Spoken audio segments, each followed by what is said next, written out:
Fort Ritchie, Thursday, September 24th. This time let's stand and say the Pledge of Allegiance, please. I pledge allegiance to the flag of the United States of America and to the republic for which it stands, one nation, under God, indivisible, with liberty and justice for all. Roll call, please. Mayor Scott Tremblay. Here. Vice Mayor William Dittmer. Here. Councilwoman Jenny Sorrell. Let the record show that Councilwoman Jenny Sorrell is not attending for this meeting tonight. Councilman Tom McCleary. Here. Councilman Tom Kinsella. Here. City Attorney James Matthew. Here. City Manager Leonard Sossaman. Here. Thank you. Looking for a motion to approve minutes? Motion to approve. Second. All in favor? Aye.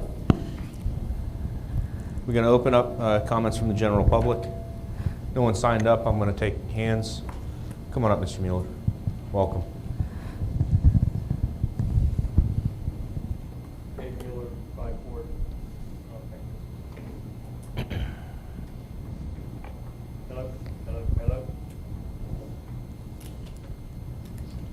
Hello. That's better. Dave Mueller, 5439 Blue Point Drive. Thank you for allowing me to speak, Mayor, Council, and our administration. Essentially, I would have liked to see our budget held with no increase, but in light of the fact that we had reserves that we were trying to address, I certainly understand what we're trying to do with that. With that said, I would encourage you guys and ladies to consider our fiduciary responsibility here and potentially look at having operations reviews monthly, quarterly, whatever it's going to take to ensure that what we spend is tracking to what we're budgeting, and hopefully have some kind of semblance of we're headed in the right direction, and potentially we can put these kinds of things to rest. I think we always ought to be looking for opportunities to trim cost and potential ways to bring revenue in to our city. Potentially, this is an opportunity for all of us to put our heads together and try to come up with positive solutions that'll help the city break the chain that has been going on for years, and maybe we can move this in the right direction. And I, for one, am willing to do whatever's necessary, help. If you guys need any assistance, I've got time. I certainly can put time in to help get some kind of a monthly review format to this, as well as any of these business cases with acquisitions of equipment, stating the need, if there's inventories that we need to go through and assess where we stand with all of our assets, our infrastructure, to better get a handle on what our capital needs are going to be in the future. But I appreciate your hard work here, and certainly your team over there, Leonard and George, for putting this together, and I appreciate all the hard work that's gone into it. Thank you. Thank you. Any show of hands, anyone would like to speak? Welcome, come on up.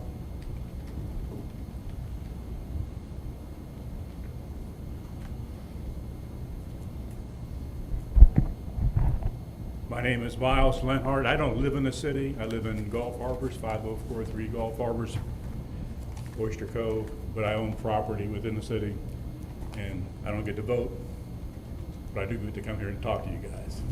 Appreciate you letting me talk to you tonight. I'm against a 20% increase in taxes. I really don't see the need for it. I'm more concerned about the lack of progress we've made over the years in dredging. We've done nothing, basically. Our boat ramp is a disaster. There's no parking for the boat ramp. I'm surprised that, excuse me, people haven't been killed down there fighting over launching. Well, what are the plans for that? So in my mind, if the city really believes that they want to do the best for the citizens who live here, they would think about the fact that they don't have the resources or the capability to complete these projects, either dredging or the waterfront area to speak of by itself. There's no parking down there. You have the money to buy land down there for parking? I don't think so. So what I'm saying is, I respectfully request that you all consider closing the city and letting the county take over, who has more than enough resources and the capabilities to complete these tasks, to allow the citizens of Port Richey and the county enjoy a better place to live. Thank you. Thank you.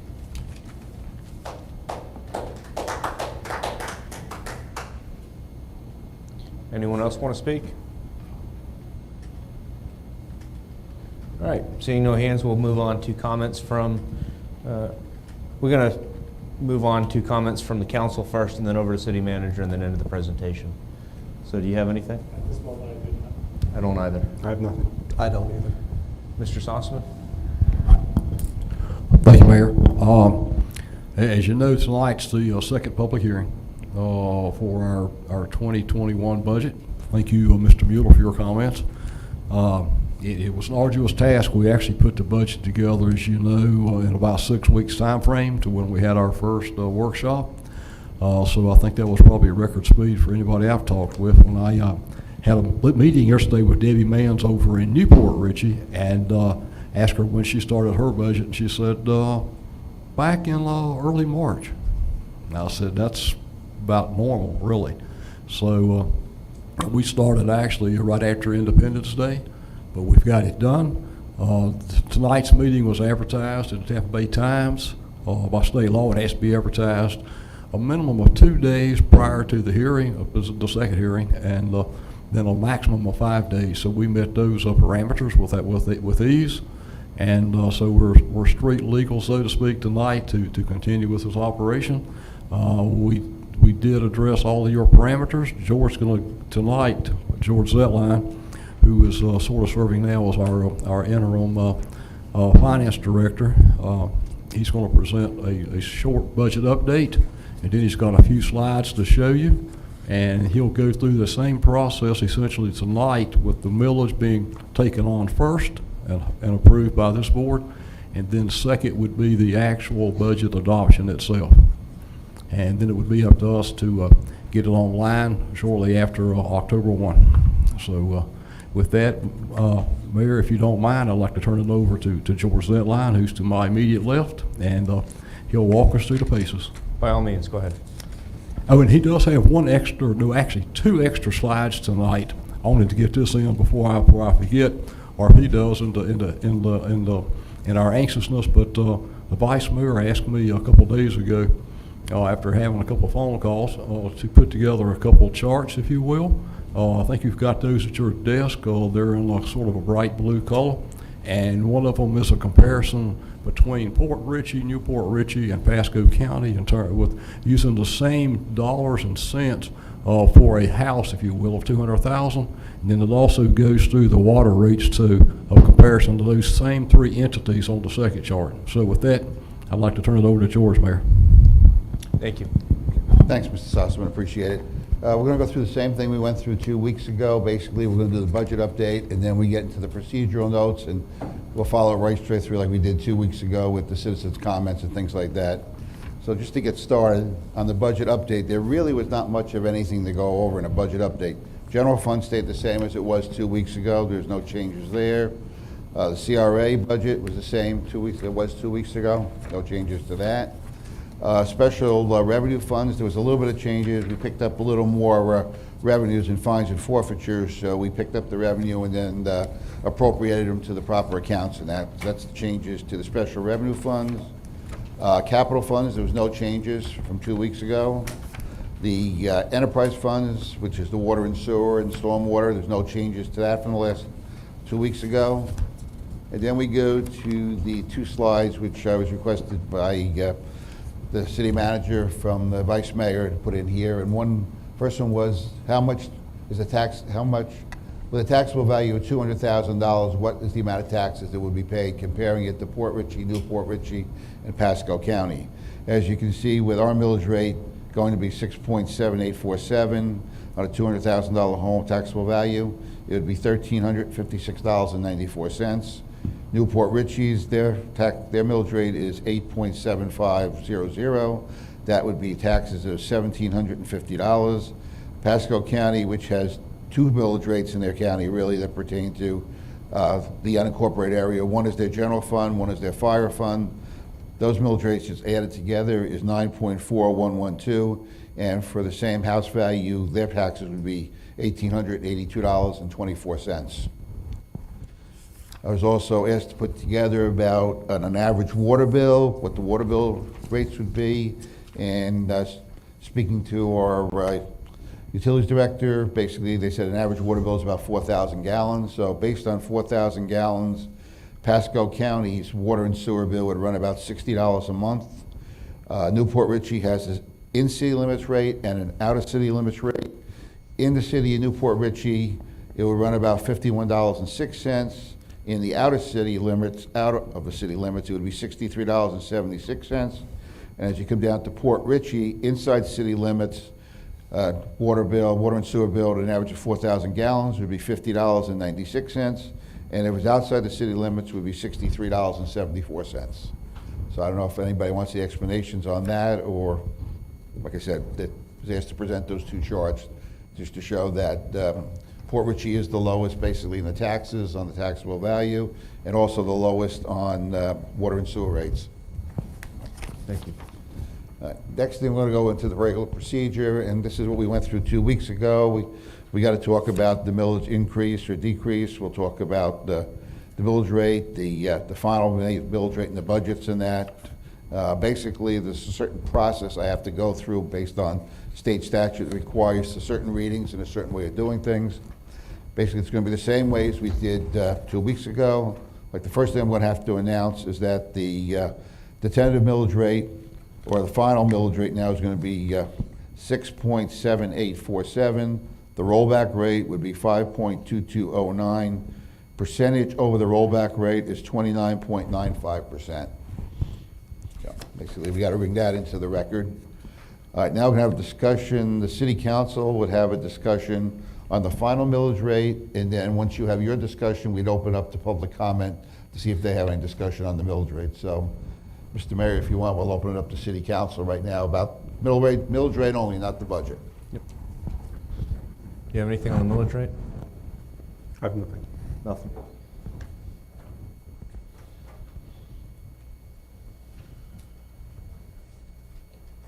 Before that needs to be voted on tonight, correct?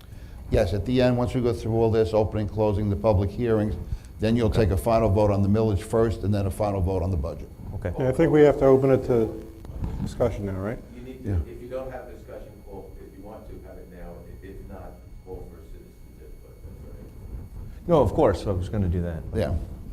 I didn't know if it was before or after any motions are made, but we can. No, you do it before. The citizens all have a voice before we actually take a final vote on anything. Any comments on the issue of millage rate from the general public? Nobody signed up. Come on. Up. Dave Mueller, 5439 Blue Point Drive. One point I wanted to make out in that chart that I just saw, and I'm not sure folks realize that, but he conveyed Port Richey's taxes on a $200,000 house of about $1,300. The same tax rate for Pasco County was in the $1,800 range, but because we're a separate city, we have the privilege of paying both, Yeah, that's true. okay? We have to pay the Pasco rate plus the city rate to come up with 18 plus the 13, in case somebody missed that in the general public. I mean, that's why we're here. We're getting extra benefit, and that's what our contribution is toward ensuring that we're doing the right things and spending the money in the right places and doing the right stuff, and we're hoping to get that.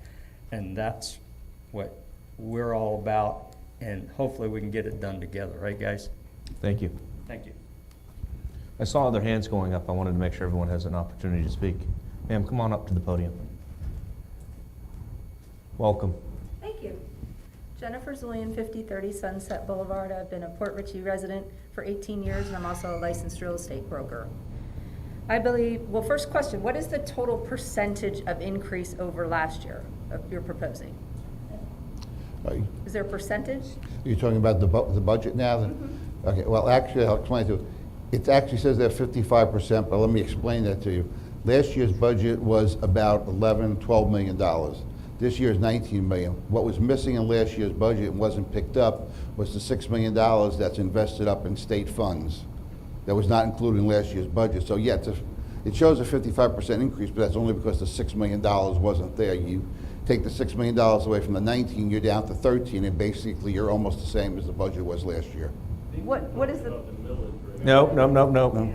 Yep. Only at the podium. Recognize to speak, please. what is the percentage that the resident is going to see an increase of, regardless of where you're getting money from elsewhere?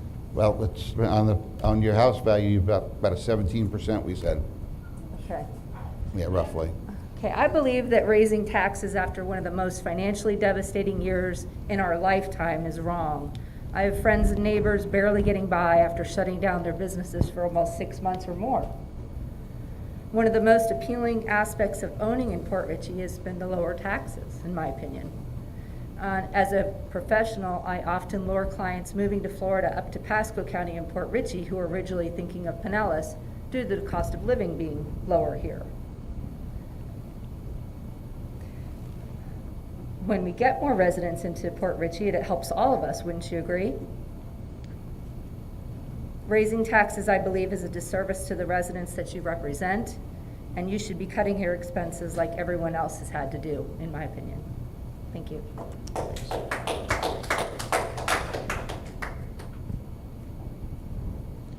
Any other comments from general public?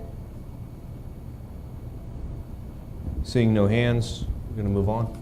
Okay, so that means that now we'll close the public comment on the millage rate. Yes. Basically. All right, next thing we want to go to is City Council, if you want to discuss any parts of the final budget. And, you know, if you want to discuss it, then we have to open it to the public for them to make any comments they'd like to make. I have nothing. And the only question I had is, I know that one of the issues in terms of trying to work on the taxes was making certain cuts. You guys did make certain cuts. About how much did you cut this year? We cut basically about $200,000 out of the general fund budget to achieve what we wanted to get to for that millage rate, and also to give a small increase to the employees of the city. And so we cut about $200,000 of other expenses as we went through the budget.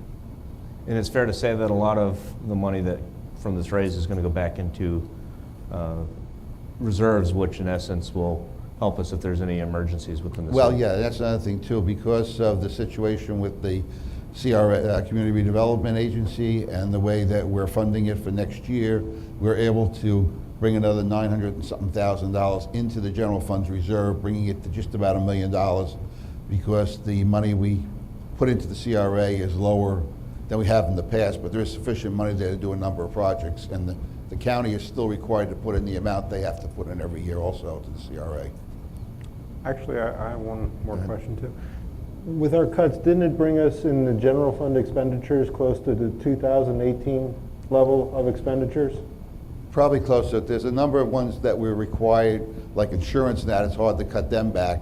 So if you take them out. Holistically, we're basically back to Almost back to- 2018 yeah. levels? Okay. Yeah, pretty well close to it. And the insurance costs are, with the 50, 60 employees, there's no control over that. No, the insurance costs, I mean, is what it is, what it's other, even gas prices and everything. I know they're down a little now, but they were up back and forth. So there's certain ones we have control over, or other costs we don't have control over that go up. Vice Mayor Dittmer, anything? Okay. That's all the comments that I had. I did want to open it up to the general public Right. on the issue in terms of just the budget itself. Come on up, Mr. Mueller. Dave Mueller, 5439 Blue Point Drive. I disagree that they're not controllable. Predominantly, every expenditure in this city is driven by headcount. If we cut headcount in any aspect, it has a ripple effect through every aspect of our budget. Insurance, healthcare, retirement benefits, right on down the line. And I've been harping on this for some time, and I think this is when the city really needs to dig deep and determine what the right size is by department and try to achieve, some responsibility in driving those costs out of the business. I mean, we need to operate this as a going concern. It's a business. And if we had been spending into reserves where we don't have the cash flow, if you will, to continue to make payroll and other things, it's going to hurt everybody. But I think whether it's, the next city manager needs to really take a hard look for cities this size and responsibility, and we need to get our budget under control and hopefully achieve that responsibility, fiscal responsibility for our residents, because ultimately, in the end, it's the residents that are supposed to be the benefit here. And if we're not getting the benefit, we're just paying for somebody to ride along, then it doesn't do anybody any good. I think there's a win-win here for everybody, and I think it's all of us need to pull together, and hopefully we've got the right people on council to do that. Thank you very much. Thank you. Just to let you know, Mayor, too, and council, is that we didn't add any new employees this year to the budget. Basically, we didn't eliminate, but there was asked for 3 new firefighters. We cut that out of the budget. Plus, there was a number of positions that were open right now that we froze that we're not going to fill for the entire year also. So there was some savings there, too. Thank you. Still open to the general public for the budget itself. Seeing no hands, I'm going to close out public comment. Okay, so now we bring it back to the council for any further discussion on the millage rate or the final budget. If there's anything else you guys want to discuss. Nope. Okay. Okay, well, we have to remember we have to approve the final millage rate first, adopt the final millage rate, and then adopt the final budget. So if I may, to adopt the final millage rate, it's resolution 20-04. So we take that one first. Looking for a motion and or any further discussion for resolution 20-04. Motion to adopt final millage rate 20-04. Second. So we have a motion and a second. All in favor? Aye. Any opposed? Motion passes. Okay, and then the next thing you want to do is you want to adopt the final budget with resolution 20-05. Looking for any discussion and or motion for 20-05. Motion to adopt final budget, resolution 20-05. Second. We have a first and a second. All in favor? Aye. Any opposed? Motion passes. That concludes my presentation and action needed tonight. I'll turn it back over to the city manager now for any comments. Looking for a motion to adjourn. Motion to adjourn. Second. All in favor? Aye. We have 2 minutes before our next meeting, so anyone would like to take a 2-minute break?